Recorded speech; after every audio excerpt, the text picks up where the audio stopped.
Hello guys, today we will be talking about dun, dun, dun, stones, crystals, and rune work, rune patterns, and sacred geometry.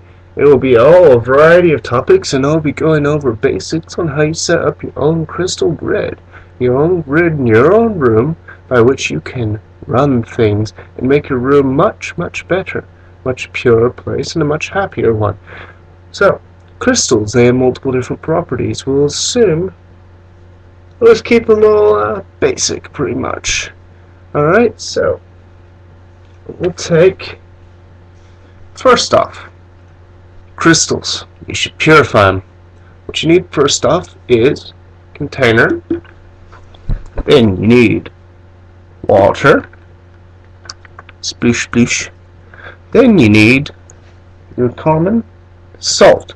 Now, what I do recommend is first Himalayan, worked with all of them, then sea salt, then kosher salt, and then if you have no other choice, your common everyday table salt. So,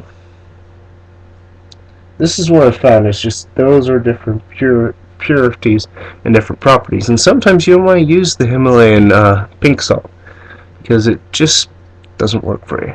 But you take your water, you add your salt in, aka this here. You place it, put it down there, make sure it gets in there, and then of course you check it up, and then you put it in there. Then you want to be sure that you're not adding too much. You want to be able to taste it on, like if you actually do it, you can taste the stone.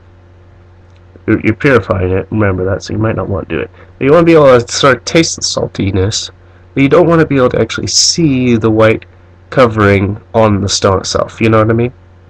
So, anyway, don't use excess if you can help it, okay? So then, you leave it sit for 24 hours. After that, you pull it out, you charge it in the sun, it should be purified. So you take a stone that's not so pure and purify it. So, that's what I'm working on right now. Second one, there's a lot of talk about Himalayan Himalayan pink salt, and they put up often like these little light things, or these big huge triangles or crystals of just this Himalayan salt. Well, those are kind of expensive, to be honest. I mean, they are worth it for what you get. They help clear out a house. But you can do this on your own, homemade. It just takes some time. Now, what you do is you take a layer of salt, you put it in a cup. You put your one rock. I recommend just doing a rock. It shouldn't be smooth, because you're going to want the salt to be able to stick to it and grow up it. And then you place it on top of the layer of salt. Then you add water, and then you add some salt on top of the rock. Now they should start looking like this. So I got a couple rocks in here. I'm going to see if that works with multiple rocks. I don't recommend doing that the first time. But you'll end up with something that looks vaguely... Oh, I think that's bluish. Thank you. You'll end up with something that looks like this. You see? Now, crystallized salt patches. Unfortunately, graphics in this thing do not do it justice, however. This is crystallized salt. This is the rock underneath here, and it all just sticks to it. Now, this helps to purify the air and purify your house. Makes it very, very nice, both in a spiritual sense and a actual physical sense. You're a lot healthier when you're in a space that's got a lot of salt in it. Just kind of a weird thing. Germies don't like it, apparently. Helps with allergies, the whole works. That's why people with super severe allergies actually go into really deep salt cave. Anyway, tangent, off topic, let's keep going. Here's another one.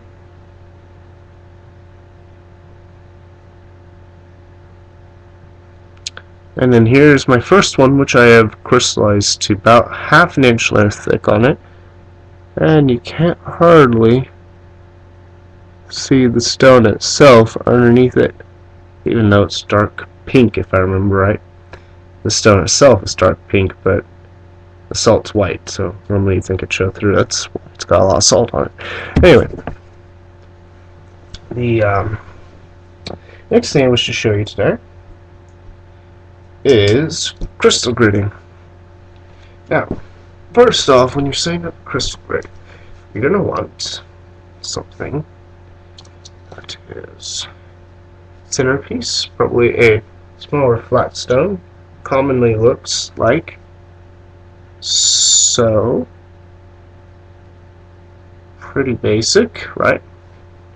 Okay, well this one is my special one. I found it. It's very, very pretty.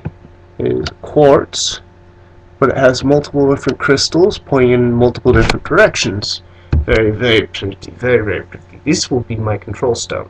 It is pointing in multiple different directions, so it is not centralized in one local area, and it has crystals that point in opposites of one another. So it points one way, points another way. But it also points so it doesn't pull in from one direction and not out the other. So it was a very, very good find, and it was very lucky that I got something like that. So, very pretty, pretty. Pretty, pretty. So then, what you do is you're going to first figure out alignment, and I'm probably going to have to move it. So, I'll pull it back here. Okay? You're going to take, align it. You're probably going to want to make it in geometric shapes, or utilizing sacred geometry. That's often a recommendation. So you're going to stick the points pointing inwards to the control stone. This will all line them up with the control stone. You're going to want to leave it for some time to let them all charge up the control stone.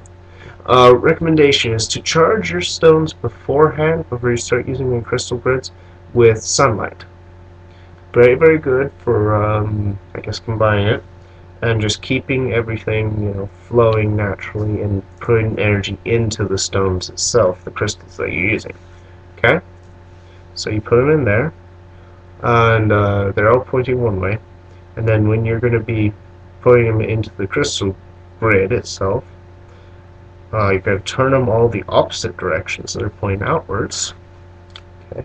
And then you'll pick them off, and you'll place them around your room. Okay? So, and then make sure that they all end up pointing back at the control stone.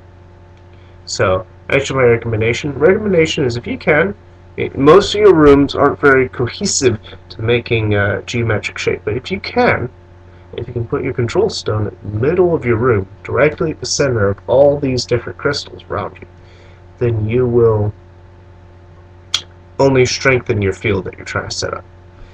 Also, quartz is a very pure stone. It's very good at converting and making good energy and all that. What I propose is a very cool idea.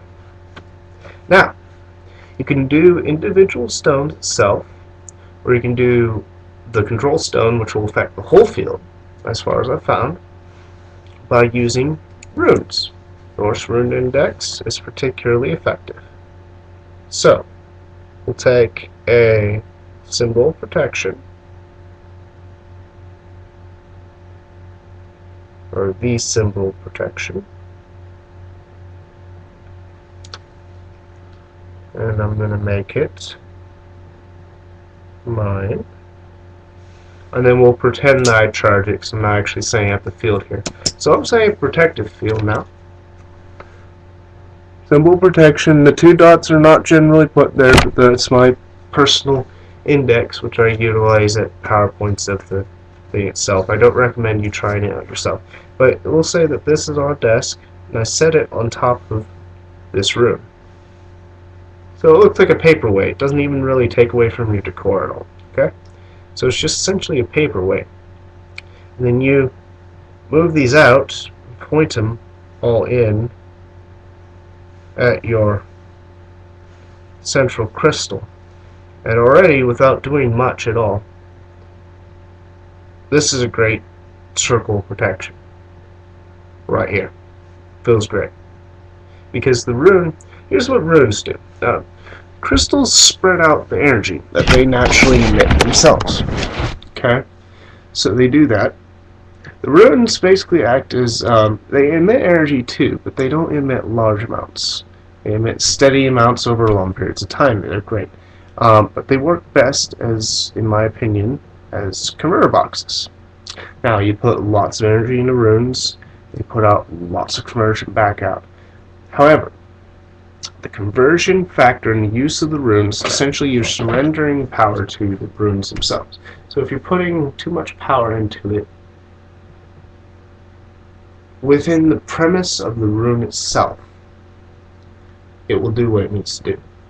For example, the rune of protection is a safe bet because its function is awareness, protection, seeing, being aware of your surroundings, all that. So the only thing that it could really do, if fate so deemed it, would be to simply not be there. Because otherwise you're just going to be more aware of your surroundings. Oh, no, wait, I could think of one. I could think of not being able to sleep because you're so aware of everything around you now. And that's all it's doing, is making you aware of everything to the extent. Now, chances are it's probably going to be for a reason that you're not going to be able to sleep. That's doing it. But that's the way it works. These work as converter boxes. Now, if you're using Thorn, which is lightning power of the weapon, not justice, but the thorns, lightning, Thor, so that would be this rune. No charge given to it. That's your typical Thor rune, quickly drawn in the palm of your hand. Okay, so you do that one. That one could come back on you pretty good, unless you know how to combine it just right, so that way its other meanings, which its means as being a weapon, doesn't say where its weapon is going to be used. It never says that.